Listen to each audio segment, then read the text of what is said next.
Radhe Radhe everyone, आप सभी को जितिया पर्व की ढेरों शुभकामनाएं। तो फ्रेंड्स, आज की इस वीडियो में मैं आपको जीवित पुत्रिका व्रत, जिसे जितिया भी कहा जाता है, खर जितिया भी कहा जाता है, इसकी बहुत ही सरल पूजा विधि करके दिखाने वाली हूँ। अश्विन मास के कृष्ण पक्ष की अष्टमी तिथि को, यानी कि श्राद्ध पक्ष की जो अष्टमी तिथि होती है, उस दिन ये व्रत पूजन किया जाता है।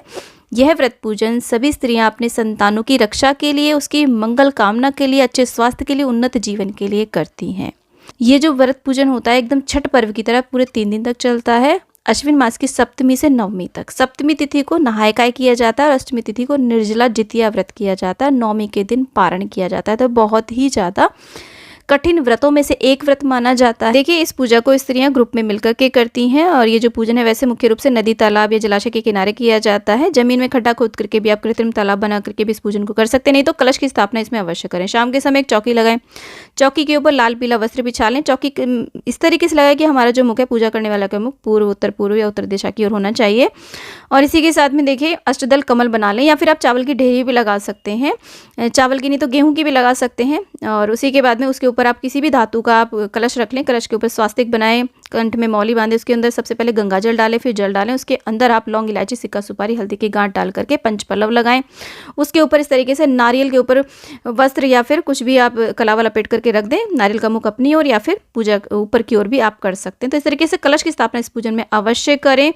और इसी के साथ में तोरे के पत्तों का इस पूजन में बहुत ही महत्व है। यदि तोरे के पत्ते आपको नहीं मिल पाते हैं तो आप यहाँ पर केले के पत्तों का भी प्रयोग कर सकते हैं। तो हमने देखिए यहाँ पर तोरे के पत्ते रखे हैं। तोरे के पत्ते को हम ऊपर हमने यहाँ पर गौरी गणेश की स्थापना कर दी है। प्रत्येक पूजन में गौरी गणेश की पूजा हमें अवश्य करनी चाहिए।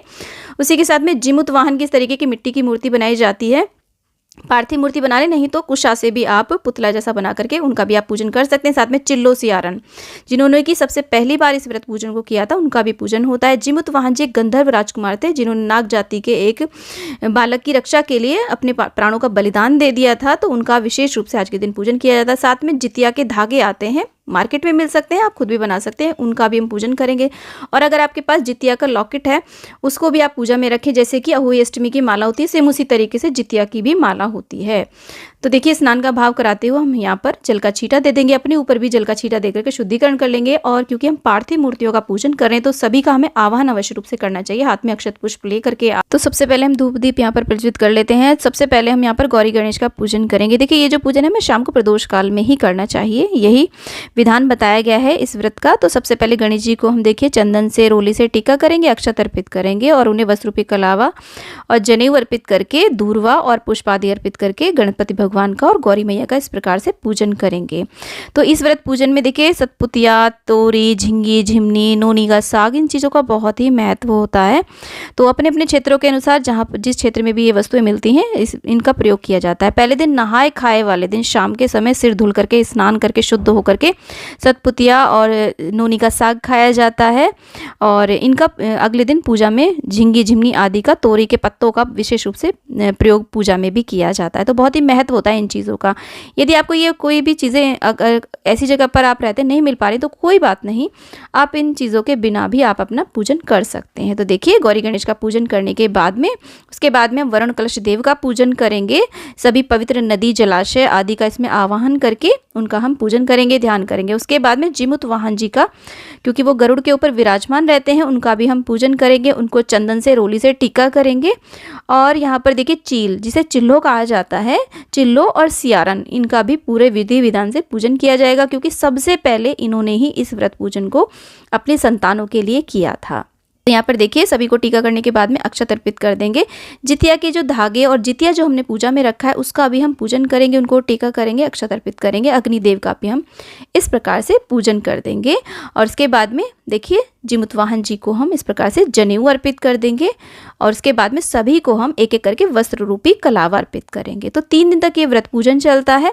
पहले दिन नहाय खाय किया जाता है, अगले दिन निर्जला व्रत किया जाता है। देखिए, अगर आप निर्जला व्रत भी नहीं कर पा रहे हैं तो अपनी सामर्थ्य के अनुसार व्रत अवश्य करें। व्रत भी नहीं कर पा रहे हैं तो शुद्ध सात्विक रहते हुए अपनी संतानों की रक्षा के लिए आप इस पूजन को अवश्य ही करें। बहुत ही मंगलकारी ये व्रत पूजन होता है। और यहाँ पर देखिए, अगर आप निर्जला व्रत करें तो सुबह के समय सर्गी अवश्य रूप से कर लें। बाकी आपके क्षेत्र के अनुसार है, जैसा आपके यहाँ पर होता हो वैसे करें। चिल्लो सियारन को ऑरेंज सिंदूर जो होता है ना, जैसे पीला सिंदूर कहा जाता है, बंधन सिंदूर कहा जाता है, उसे ज़रूर अर्पित करें। उंगली पे जो बच जाता है उसे आप अपनी मांग में या माथे पर लगा सकते हैं। उसके बाद में सभी को हम पुष्प अर्पित करेंगे। अच्छे से हम यहाँ पर फूलों से अपनी चौकी को सजा लेंगे। तो बहुत अच्छे से हमने सभी को पुष्प अर्पित कर दिए। उसके बाद में देखिए यहाँ पर भीगे हुए काले चने ज़रूर अर्पित किए जाते हैं, तो सभी को हम चने अर्पित करेंगे। और भोग प्रसाद में देखिए मीठे गुलगुले, पूड़े, पुए आदि बनाए जाते हैं। कहीं पर मालपुए बनाए जाते हैं, कहीं पर मीठी पूड़ियाँ बनाई जाती हैं। तो ये भोग नैवेद्य में ज़रूर अर्पित करें। देसी घी के भी बना सकते हैं, या जैसे भी आपके यहाँ पर बनते हो वो आप ज़रूर अर्पित करें। अपने अपने क्षेत्र के अनुसार भोग अर्पित करें। मेवा मिठाई भी आप अर्पित कर सकते हैं, और जो भी ऋतु फल हो उन्हें भी आप भोग के रूप में सभी को अर्पित करेंगे।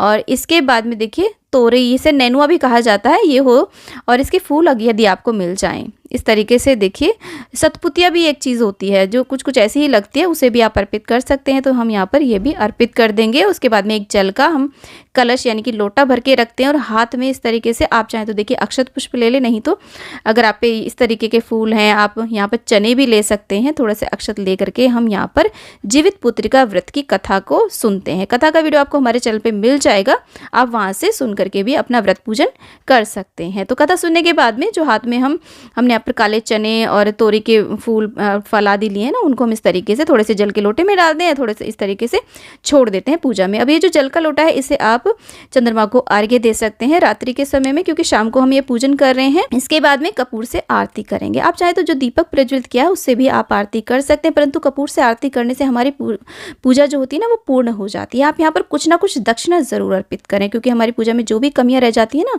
वो दक्षिणा पूर्ण कर देती है। उसके बाद में हम देखिए क्षमा याचना करेंगे और अपनी संतानों की उत्तम जीवन के लिए, उनकी रक्षा के लिए जीमुत वाहन भगवान जी से प्रार्थना करेंगे और क्षमा याचना करेंगे। देखिए किसी किसी स्त्री का क्या होता है कि पुत्र पैदा होते ही मर जाते हैं, तो उन्हें जीवित पुत्र पैदा हो, इसलिए भी ये व्रत पूजन किया जाता है। तो जिनके संतान नहीं है वो संतान की प्राप्ति के लिए भी इस व्रत पूजन को करते हैं, और जिनके संतानें हैं वो उनकी रक्षा के लिए भी इस पूजन को करते हैं, उनकी जीवन की खुशहाली के लिए भी इस पूजन को करते हैं। तो फ्रेंड्स व्रत कैसे किया जाता है, पारण कैसे किया जाता है, चौकी कैसे हटाई जाती है, पूजा विधि क्या होती है, इससे संबंधित सारे वीडियोस आपको हमारे चैनल पे मिल जाएंगे। उन सभी का लिंक आपको डिस्क्रिप्शन में मिल जाएगा, आप उन वीडियोस को भी ज़रूर देखना। उम्मीद करती हूँ कि ये वीडियो आपके लिए बहुत ही यूज़फुल होगा। वीडियो थोड़ा भी यूज़फुल लगा है, ज्ञानवर्धक लगा है, तो प्लीज़ वीडियो को लाइक करें, वीडियो को ज़्यादा से ज़्यादा शेयर करें, और अगर आज आप हमारे चैनल पर नए आए तो प्लीज़ हमारे चैनल को सब्सक्राइब कर लें इसी प्रकार के हिंदू व्रत, तीज, त्योहार से संबंधित वीडियोज़ देखने के लिए। मिलते हैं नेक्स्ट वीडियो में, तब तक के लिए हरे कृष्णा, राधे राधे, जय हो जितिया पर्व की।